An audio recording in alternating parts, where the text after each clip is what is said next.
pemirsa, Gunung Api Semeru yang berada di Kabupaten Lumajang, Jawa Timur alami erupsi pada Minggu dini hari ini. Berdasarkan data pos pengamatan Gunung Semeru, PVMBG mencatat ketinggian kolom abu kurang lebih 5.176 meter di atas permukaan laut. Lalu apa dibalik kembalinya erupsi gunung api tertinggi di Pulau Jawa ini, dan apakah pergerakan gunung api Semeru ini bisa menjadi pengamatan untuk pergerakan status gunung-gunung api lainnya di Indonesia? Mengingat masih ada 67 gunung api yang masih aktif di Indonesia, pemirsa. Dan kita bahas bersama dengan Bapak Mirzam Abdurrahman selaku pakar vulkanologi ITB. Halo, selamat sore Pak Mirzam Abdurrahman. Terima kasih telah bergabung bersama kami di MNC News. Selamat sore Mas Pram, selamat sore pemirsa semua.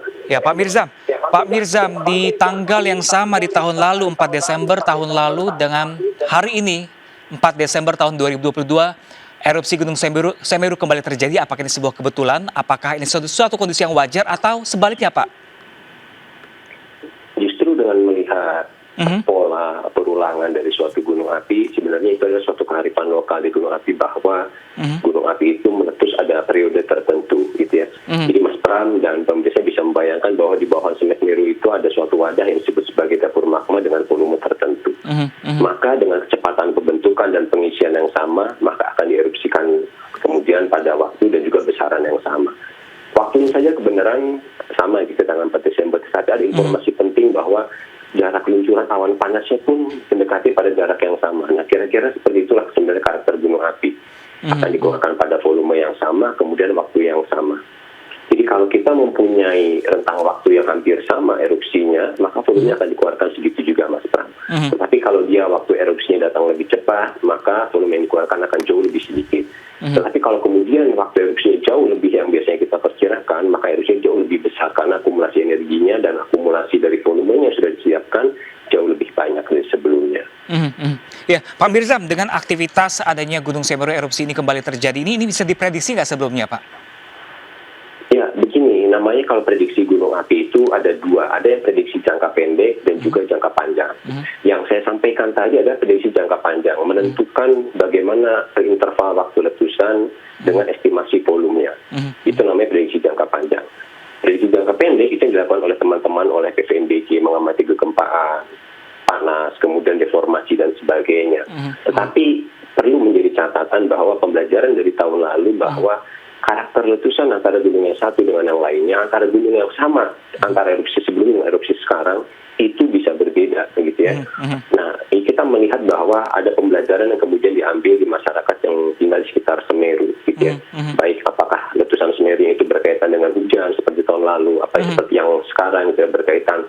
Belajar banyak hal, sehingga kita melihat berita ini patut disyukuri, gitu ya, bisa diantisipasi dengan baik.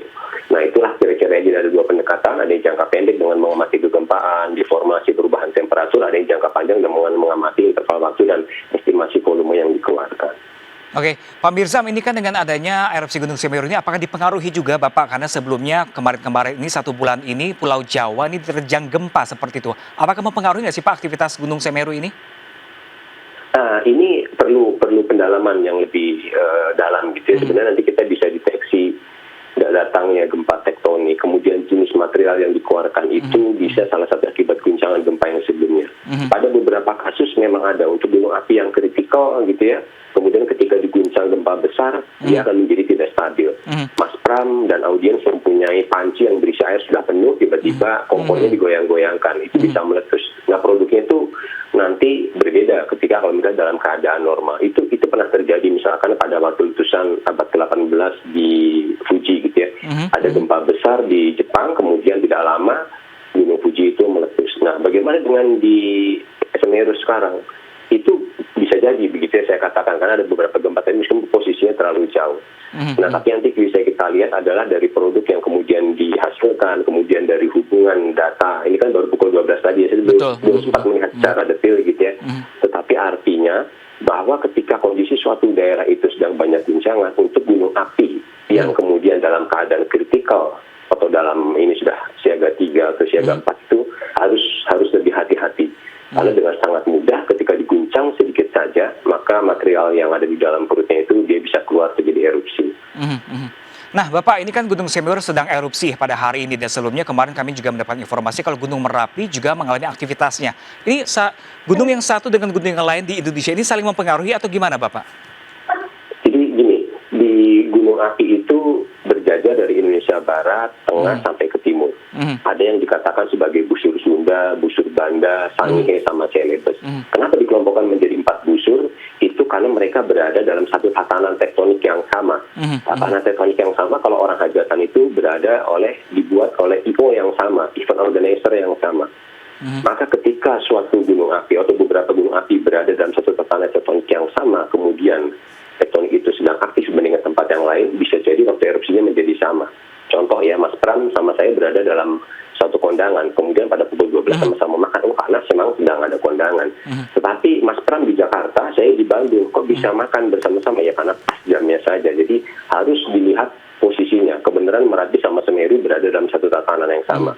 Bisa jadi saling mempengaruhi karena berada pada posisi lempeng yang sama. Tapi kalau misalkan kita berbicara gunung api yang ada di Jawa, sementara ada yang meletus di Halmahera sana, ini kita perlu lihat karena tempat kejadiannya atau event organizernya berbeda.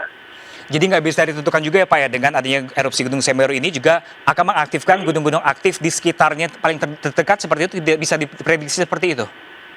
Tidak, kalau mengaktifkan gunung api sekitarnya tidak, tetapi gunung api yang dalam keadaan kritikal, kemudian dia berada di lempeng yang sedang aktif, misalkan saat ini di Jawa, itu yang perlu diwaspadai gitu ya. Jadi nanti waspadanya itu bukan hanya Semeru, kemudian letusan ikutannya atau bahaya ikutannya apa saja, awan panas, lahar hujan dan sebagainya, itu mungkin pasti akan kita diskusikan. Tetapi bahwa ketika suatu daerah sedang terguncang dan ada gunung api yang aktif di sana, sedang penuh volumenya, itu pun perlu kita waspadai karena sewaktu-waktu bisa keluar. Tetapi kalau dia gunung apinya itu berbeda, gempanya sekarang ada di Jawa, tapi gunung aktifnya kemudian ada di Indonesia bagian timur, gitu ya, mungkin kita tidak perlu terlalu khawatir seperti halnya gunung api yang ada di Jawa. Nah, Pak, ini kalau karakteristik dari Gunung Semeru itu sendiri seperti apa sih Pak Mirzam? Nah, Gunung Semeru itu abunya lebih mirip ke Bromo sebenarnya. Letusannya eksplosif, menghasilkan awan panas, menghasilkan hujan abu, tetapi sedikit berat. Artinya apa? Begitu kemudian keluar, dia tidak akan tertransportasi jauh. Dia akan mengendap di puncaknya dan sekitar lerengnya saja. Ini beritanya menjadi baik gitu untuk sesaat bahwa abunya tidak akan terdistribusi jauh sehingga tidak akan mengganggu penerbangan, pernapasan dan lain-lain. Tetapi ini bisa menjadi bahaya yang tersembunyi. Maksudnya gini, ketika kemudian abu itu jatuh di puncak dari Semeru tidak jauh-jauh dan yang hujan adalah di sekitar kawah Semeru, lusa, atau besok dan lain-lain di daerah hilir daerah jauh itu tidak hujan, itu kita tidak tahu bahwa di atas sana lahar hujan sedang dibentuk, lahar hujan sedang diproduksi oleh hujan, gitu ya. Nah, ini yang kemudian menjadi sedikit masalah pada waktu tahun lalu kan. Jadi abunya terakumulasi di sekitar Semeru, hujannya itu di daerah kawah, kemudian tiba-tiba lahar yang diikuti erupsi itu terjadi. Itu pembelajaran dari Semeru yang harus kita ambil gitu ya, bahwa abunya tidak bisa bergerak jauh. Itu bagus, satu hal tidak mengganggu pernapasan yang daerah yang cukup banyak, tetapi karena dia berat terkungkung di suatu daerah, maka ketika daerah itu yang diguyur hujan, maka lahar akibat hujan itu akan sangat masif dan sangat banyak sekali. Iya, Pak Mirzam, kami mendapatkan informasi tadi juga dari BNPB bahwa saat ini di lokasi di sana sedang diguyur hujan. Apakah hujan ini akan membantu, akan memperparah Bapak dengan adanya erupsi Gunung Semeru ini? Begini, kalau kemudian tadi disampaikan oleh PVB juga bahwa aktivitas sudah mulai mereda, artinya material yang akan keluar itu juga mungkin sudah mulai berkurang. Artinya kalau hujan itu tidak akan mempengaruhi aktivitas hujannya gitu ya, tetapi hujan itu akan mencuci material yang sudah terakumulasi. Material yang menempel di lereng, material yang menempel di kaki itu akan kemudian bercampur menjadi lahar hujan segera. Nah, ini yang kemudian harus diantisipasi untuk terutama yang alirannya memang ke arah tenggara, itu sungainya bukaan dari gunung itu kan memang ke arah tenggara, jadi abu itu akan tercuci kemudian memasuki sungai yang hulunya memang berhulu di Semeru gitu. Itu yang harus diwaspadai utama ketika hujan sudah terjadi. Nah, tetapi sebelum hujan terjadi pun itu saya melihat tadi masyarakat pun masih lalu lalang gitu ya. Itu artinya satu aktivitas petanda yang baik gitu ya. Tetapi abu vulkanik ini karakternya berbeda, Mas Pram, dengan debu yang lain. Ini sangat lengket sekali. Maka saya menyarankan atau pasti dianjurkan masyarakat yang tinggal di sekitar sana dan terdampak terutama di daerah barat daya, manfaatkan alat yang bisa menjadi masker darurat gitu ya. Kalau ada masker bagus, kalau tidak bisa pakai kain, bisa pakai kaos dan apapun, kemudian dibasahkan. Kenapa harus dibasahkan? Supaya abu itu menempel dengan maksimum di masker yang kita gunakan. Itu harapannya supaya tidak masuk ke saluran pernafasan kita, kemudian mencetak paru-paru kita gitu ya, karena itu kemudian menggerak di bagian dalam pernafasan kita. Ya, Pak Mirzam, ini kan info juga yang kami dapatkan bahwa erupsi Gunung Semeru sudah semakin menurun dan semakin mengecil seperti itu. Ini ada yang harus diwaspadai kembali nggak Pak? Atau ada yang harus dikhawatirkan untuk semua warga di masyarakat di sekitar sana? Ya, kalau dari sisi erupsi tentu kita harus mengikuti nanti arahan dari teman-teman PVMBG gitu ya. Meskipun tadi disampaikan gitu, ada sedikit unik karakter sekarang bahwa tidak diindikasikan dengan gempa-gempa dangkal, tapi dari gempa yang dalam. Apa artinya? Jadi sumbernya itu dari posisi yang lebih dalam tiba-tiba ke permukaan, gitu ya, itu akan menjauh lebih sulit diantisipasi.